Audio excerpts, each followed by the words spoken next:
avenues that the black man can do when he's upset with his woman. So you can't just take that point. Identify yourself and tell me if you believe it's an option that's viable. Elsie Washington, senior writer at Essence Magazine. No one has the option to hit me in the mouth or anything else.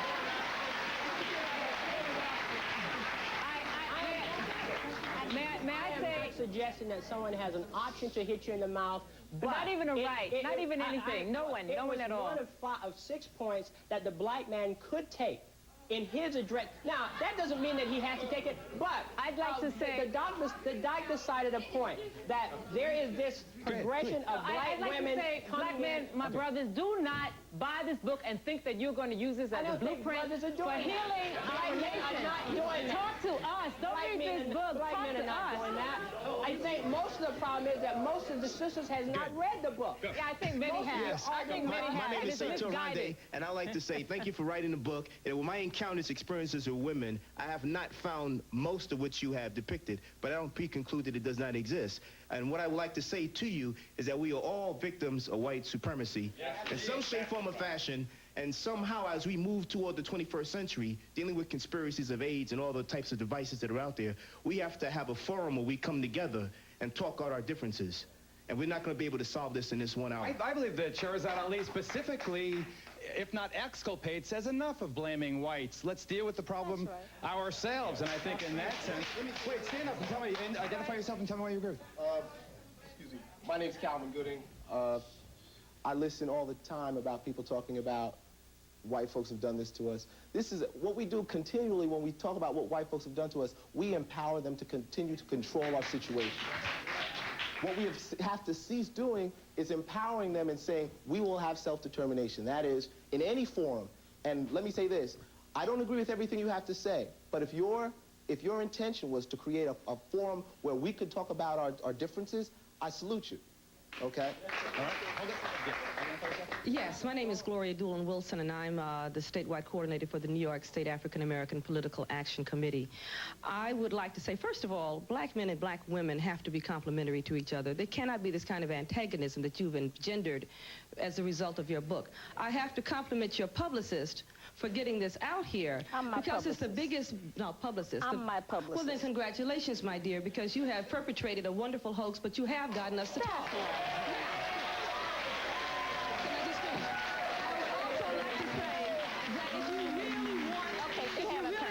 Educate your mind and deal with black familyhood, can get the book by Hakeem Madhubuti. Black men are single and dangerous, and read it and apply it.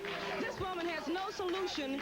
She has no solution, but she has antagonism, and that's why we're here. Go. Yeah. Hello, my name is Osei. I think one of the problems that's not being dealt with is a lot of personal venting, all right? That when we understand relationships grow out of families. The structure of the black family has changed, all right? One of the positive things about the book, if there are any positive things, is that the book opened up a forum. Because you have to understand, too, how can someone write a book, self-published, not promoted by any or major publishing company in New York, right? And made such a social impact that the educated class has not been able to do.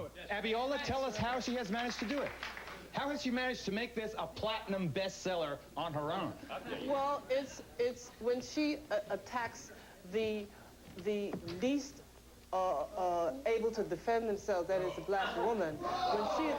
When she attacks the bottom rung of the bottom rung of society and labels them as the scourge of humanity, of course that's going to cause a controversy.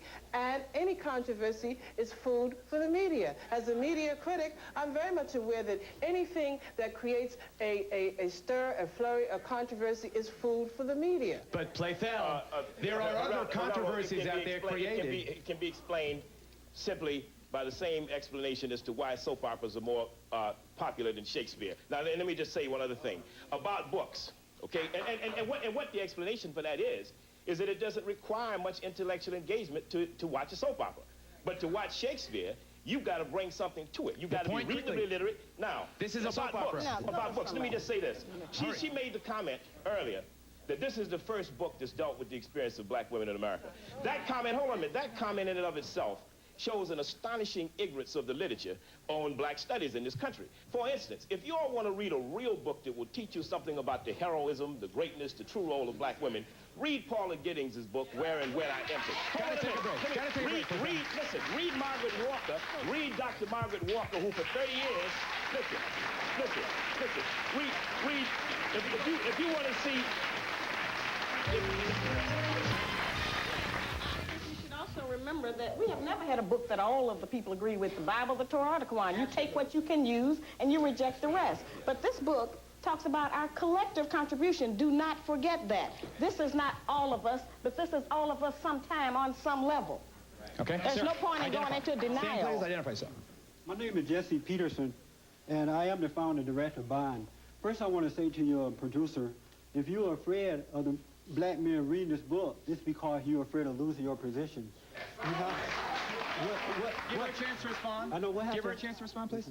I don't agree with you at See, all. what it is, the black woman is in the wrong position. The black man has to come back to the head of the family. Why? Yeah.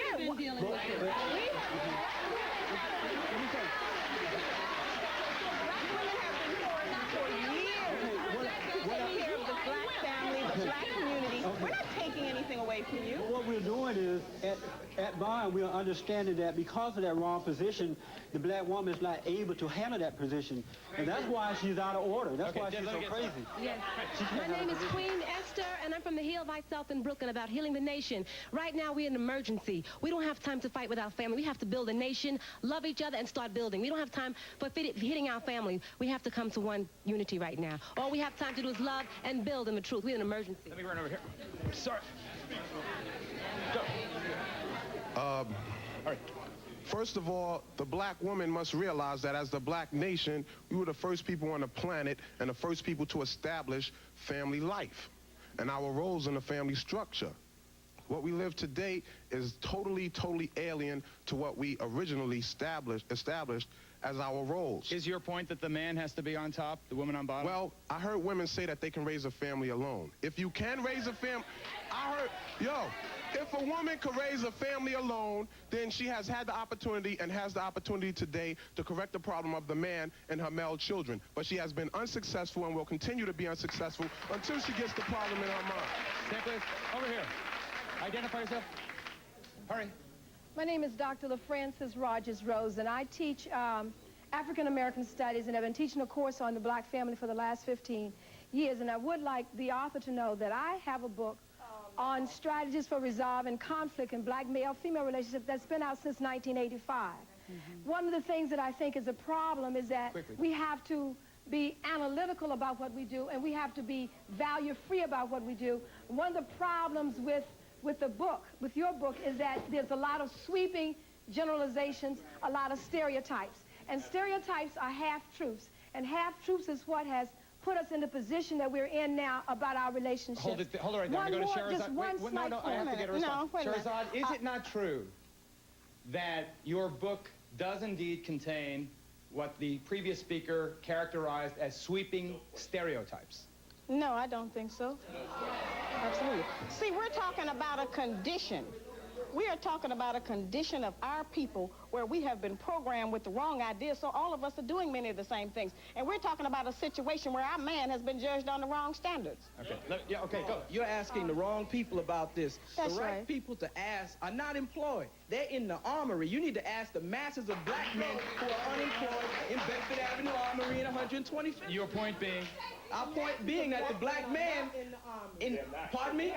The black man is in the armory. He is unemployed. You are an exception to the rule about this book. He is the criteria of judgment, not you. Stand up, please. Excuse me. Our men. My name is Yanla Van Zandt, and I am a Yoruba priestess and a cultural custodian. This is not our culture. This book is anti-cultural, anti-African, and anti-historical. Wait a minute. Because our ancestors have said that our key to our growth is love. This book contains no love. It doesn't encourage love. It doesn't support love. And it dismisses the most loving force on this earth, the African woman. Take a break. We'll be right back.